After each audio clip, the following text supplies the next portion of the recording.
Division School Press Conference 2025 on October 18, 2025. The Frontliners, the official online publication of Las Piñas, is going to tell you what is our preparation for online publishing for only a day at the contest.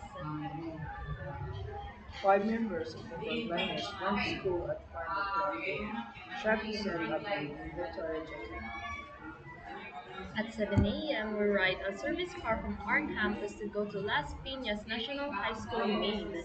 We waited for a while to check the laptop files to be removed and empty, and joined the ceremony afterwards. The online publication's mini press conference took us half an hour and proceeds to the classroom, guided by the senior staffs.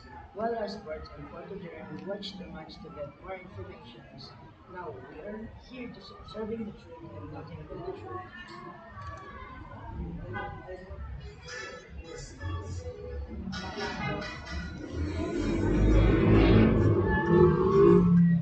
Sincerely yours, the Frontliner, the official online publication of Las Piñas.